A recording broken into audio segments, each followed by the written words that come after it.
9 हमारे पास है 2 + 5t - 12t² को हम जो है वो सॉल्व करते हैं। 2 + 5t - 12t²। सोल्यूशन लिखते हैं वो क्वेश्चन को रिपीट कर लेते हैं। 2 + 5t - 12t²। स्टूडेंट्स यहाँ से हम इसको थोड़ा रेंज फॉर्म में लिख लेते हैं। पहले 12t² फिर 5t और 2, तो इसके लिए हम इसको -12t² + 5t + 2। अब स्टूडेंट्स इसको थोड़ा सिंप्लीफाई करने के लिए माइनस है, इसको हम अगर कॉमन ले लें तो अंदर 12t² रह जाएगा, ये प्लस है और ये माइनस है तो ये माइनस हो जाएगा, क्योंकि माइनस माइनस प्लस आ जाएगा 5t, और ये प्लस है तो ये ऑलरेडी माइनस बाहर है, तो इसको प्लस बनाने के लिए हम अंदर -2 लिखेंगे। ठीक है, तो स्टूडेंट्स ये थोड़ा रेंज फॉर्म में हो गया। अब हमारे पास 12 2 है, t² का कोफिशिएंट 12 है और ये कांस्टेंट 2, 12 2 = 24। तो दो ऐसे नंबर जिसको मल्टीप्लाई करने से 24 आए और ऐड करने से हमारे पास 5 आए। तो स्टूडेंट्स 2 12 भी 24 आता है हमारे पास। ठीक है, और 4 को अगर मल्टीप्लाई करें 12 के साथ या 8 को मल्टीप्लाई करें हम 3 के साथ तो तब भी 24 आता है। 24 1 सा 24 आता है।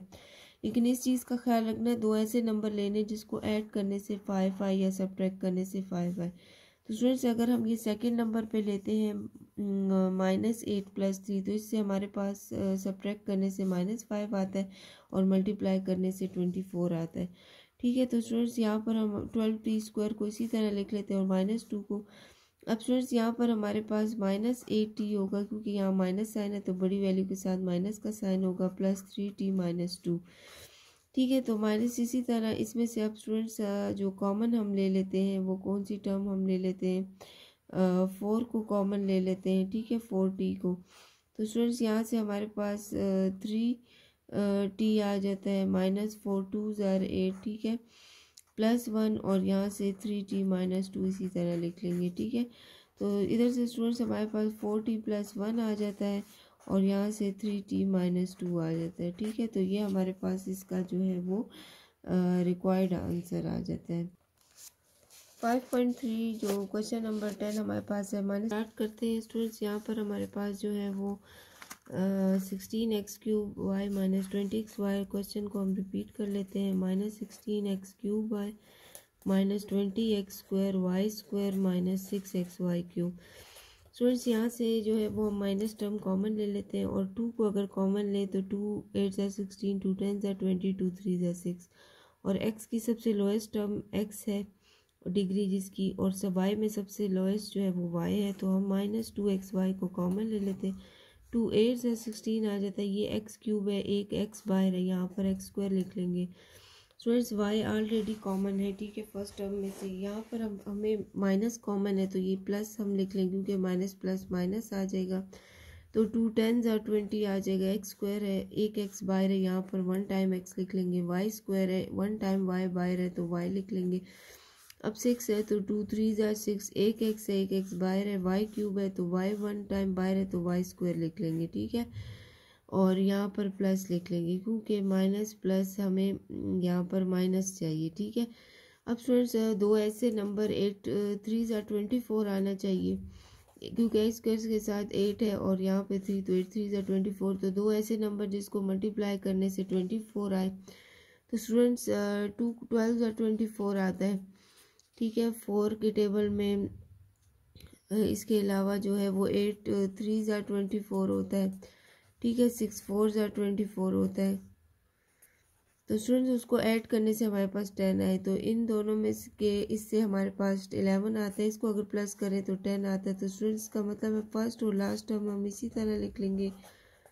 6 और 4 को जब हम प्लस करेंगे तो 6xy + 4xy लिख लेते हैं। ठीक है, स्टूडेंट्स यहाँ से -2xy इसी तरह लिख लेंगे। 8 और 6 में से अगर हम लिख लें 2x को कॉमन हम ले लें। ठीक है, तो यहाँ पे क्या आ जाएगा, 2 4 * 8 आ जाएगा x + 2 3 * 6y आ जाएगा। इसी तरह यहाँ से 1 y को कॉमन ले लेते हैं। ठीक है, तो यहाँ से हमारे पास जो है वो 4x आ जाएगा और +3 और एक टाइम y बाहर है तो y लिख लेंगे। तो -2xy कॉमन है, तो स्टूडेंट 4x + 3y लिख लेते हैं जो कि कॉमन टर्म है, और 2x + y आ जाएगा। ठीक है हमारे पास। तो ये हमारे पास इसका रिक्वायर्ड आंसर है। एक्सरसाइज 5.3 का 11 पार्ट क्वेश्चन हमारे पास है x+1 whole square plus 3x+1 plus 2। Students पहले x+1 होल स्क्वायर को सिंप्लीफाई करेंगे according to the a plus B whole square formula. तो a स्क्वायर प्लस b हमारे स्क्वायर 1 है प्लस 2ab 2x a हमारे पास x है, b जो है वो 1 है। बाकी ये 3 को x से मल्टीप्लाई कर देंगे तो 3x हो जाएगा और 3 1 जा 3 और प्लस 2 हो जाएगा।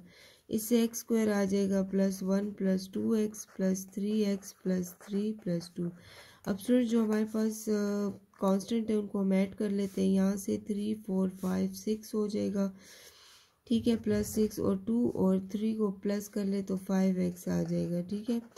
तो इसको हम थोड़ा रेंज फॉर्म में लिख देते हैं x square plus 5x plus 6। अब स्टूडेंट दो ऐसे नंबर जिसको मल्टीप्लाई करने से 6 आए, क्योंकि 6 है और यहाँ पर एक्स स्क्वायर के साथ 1 है, ठीक है। तो हमारे पास जो है वो यहाँ पर 6 1 जा 6 आ जाएगा। तो और ऐड करने या सब्ट्रैक्ट करने से हमारे पास 5 आए। तो स्टूडेंट्स 2 3 जा 6 आता है हमारे पास, ठीक है। और उसको अगर हम ऐड करें तो 5 आते, तो यहाँ पर हम लिख लेते हैं x square plus 3x plus 2x plus 6, ठीक है। इसमें से x कॉमन लिख लेंगे तो x प्लस 3 आ जाएगा। यहाँ से 2 कॉमन ले लेंगे कि x 6 में भी 2 3 जा 6 आता है और 2 कॉमन है, तो यहाँ पर x प्लस 3 आ जाएगा। स्टूडेंट्स x प्लस 3 जो है वो कॉमन हम लिख लेते हैं और x प्लस 2 हमारे पास आ जाएगा, ठीक है। तो इसी तरह 11 पार्ट जो है वो इसका सॉल्व हो गया। हमारे पास x प्लस 3 और x प्लस 2 फैक्टर आ गए। स्टूडेंट्स 12 पार्ट जो है एक्सरसाइज 5.3 का, इसको हम सॉल्व कर लेते हैं। क्वेश्चन को हम रिपीट कर लेते हैं। 4x power 8 y power 10 minus 40x power 5 y 7 आ जाएगा और plus 84x square y 4। Students देखिए तो इसमें से हम 4 को कॉमन ले सकते हैं, क्योंकि 4 10 जा 40 और 4 2 जा 8 4 1 जा 4 आ जाएगा 84।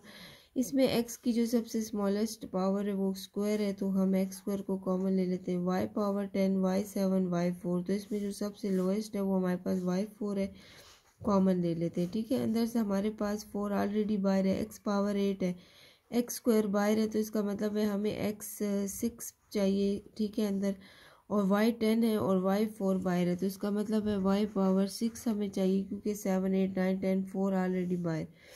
माइनस 4 10 जार 40 10 आ जाएगा, x 5 है और x स्क्वायर है, तो स्टूडेंट्स हमें x जो है वो 3 लिख लेंगे, तो प्लस 2 ऐड होके 5 आ जाएगा। y 4 है, तो स्टूडेंट्स हमें y 3 चाहिए, तो हमारे पास y 7 हो जाएगा।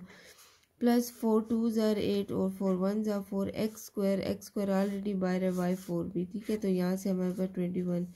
अब 4x स्क्वायर y 4 हम इसी तरह लिख लेते हैं। अब स्टूडेंट्स x 6 y 6 और 21, तो हमें 21 चाहिए। तो दो ऐसे नंबर जिसको मल्टीप्लाई करने से 21 आए, ठीक है, और हमारे पास ऐड या सब्ट्रैक्ट करने से हमारे पास जो है वो -10 आना चाहिए, ठीक है। तो स्टूडेंट्स हमने दो ऐसे फैक्टर जिसको मल्टीप्लाई करने से 21 आए और ऐड करने से हमारे पास 10 आना चाहिए।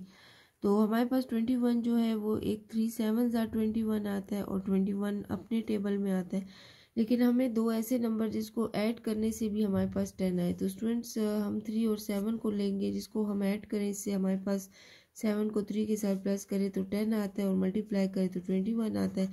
x पावर 6 y 6 को इसी तरह लिख देंगे और 21 को भी, ठीक है। अब स्टूडेंट्स हमने क्या करना है, हमें -7 x क्यूब y क्यूब लिखना होगा और -3x क्यूब y क्यूब, ठीक है। क्योंकि इसको प्लस करने से हमारे पास 10 आएगा और मल्टीप्लाई करने से 21 आएगा। तो 4x स्क्वायर y 4 लिख लेते हैं, x 6 y 6 सॉरी, इसमें से अब स्टूडेंट्स हम जो है कॉमन लेंगे, तो x क्यूब y क्यूब को कॉमन ले लेते हैं, ठीक है। अंदर x क्यूब y क्यूब रह जाएगा और -7 यहाँ से आ जाएगा, ठीक है। अब यहाँ से भी हम कॉमन ले लेते हैं, तो -3 कॉमन ले लेते हैं, ठीक है। अंदर x क्यूब y क्यूब रह जाएगा। अब स्टूडेंट्स 21 आता है, तो 3 7 जार 21 और हम -7 लिखेंगे, माइनस माइनस प्लस, तो 3 7 जार 20। 4x स्क्वायर y 4 इसी तरह लिख लेंगे। यहाँ पर हमारे पास जो कॉमन है वो हमारे पास x cube y cube minus 7 है, ठीक है, और x cube y cube minus 3। तो ये हमारे पास जो है वो इसका रिक्वायर्ड रिजल्ट है, ठीक है। स्टूडेंट्स क्वेश्चन नंबर एक्सरसाइज 5.3 का जो लास्ट क्वेश्चन है वो हमारे पास है, find an expression for the parameter of a rectangle with area x4 plus 24x minus 81, ठीक है स्टूडेंट्स। ये हमारे पास 13 पार्ट है इसका। तो स्टूडेंट्स क्वेश्चन नंबर 13 हमारे पास ये गिवन है, ठीक है, हमने इसको सॉल्व करना है। Find an expression for the parameter of a rectangle with area given by this, ठीक है स्टूडेंट्स। ये एरिया हमें गिवन है, हमने जो है वो रेक्टेंगल का पैरामीटर फाइंड करना है, ठीक है। तो 81 आएगा। अब ऐसे दो नंबर जिसको मल्टीप्लाई करें 81 आए, ऐड या सब्ट्रैक्ट करने से 24 आए। तो स्टूडेंट्स 27 को अगर हम 3 से मल्टीप्लाई करें, 3 7 21, 1 कैरी 1 लिखा, 2 कैरी 2 3 7 81 आता है, ठीक है। तो 27 को 3 से मल्टीप्लाई करें 81 आता है, और इसको अगर सब्ट्रैक्ट करें तो हमारे पास 24 आता है। तो फैक्टराइजेशन में फर्स्ट और लास्ट लेटर हमें फैक्टराइज नंबर इसी तरह लिख लेते हैं। अब स्टूडेंट्स यहाँ पे 24 है तो प्लस 27x और माइनस 3x लिख लेते हैं, ठीक है। प्लस माइनस से 24 आएगा, 27 को 3 से माइनस करें मल्टीप्लाई करने से 81, यहाँ पर x कॉमन लिख लेंगे, ठीक है। तो यहाँ पर स्टूडेंट्स x प्लस 27 आ जाएगा, और माइनस 3 कॉमन ले लेते हैं तो x माइनस प्लस माइनस आएगा। तो यहाँ पर 3 को 27 से मल्टीप्लाई करें तो 81 आता है। तो यहाँ पर x प्लस 27 है आ गया, और x माइनस 3 आ गया। अब स्टूडेंट्स अगर क्वेश्चन में हमें देखें तो ये हमें कह रहे हैं कि रेक्टेंगल का पैरामीटर, तो रेक्टेंगल हमारे पास इस तरीके से होता है, ठीक है। ये हमारे पास लेंथ होता है और ये हमारे पास ब्रेथ होता है, ठीक है। तो 2 साइड्स इसकी लेंथ होती हैं और 2 साइड्स इसके ब्रेथ होता है, ठीक है। और अगर इसको पैरामीटर को हम लिखें तो इस तरीके से भी लिख सकते हैं, 2 कॉमन लेके l प्लस बी, ये हमारे पास रेक्टेंगल का पैरामीटर आ गया। 2 साइड 2 लेंथ और 2 टाइम जो है वो ब्रेथ के साथ हम इसको लिख लेंगे।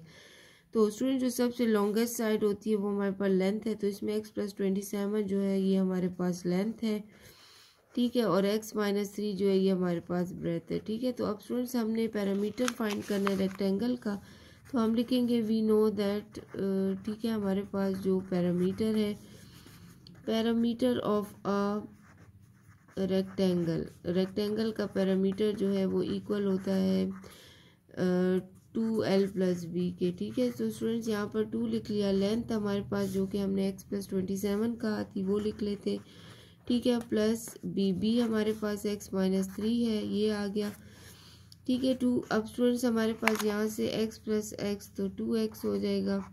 27 में से 3 को अगर हम माइनस कर दें तो हमारे पास 24 आ जाता है, ठीक है। तो स्टूडेंट्स इस 2 को हम मल्टीप्लाई करते हैं, 2 2 का 4x हो जाएगा। 24 को 2 से मल्टीप्लाई कर दें तो हमारे पास 48 आ जाता है, ठीक है। और ये हमारे पास इसका पैरामीटर आ गया, ठीक है।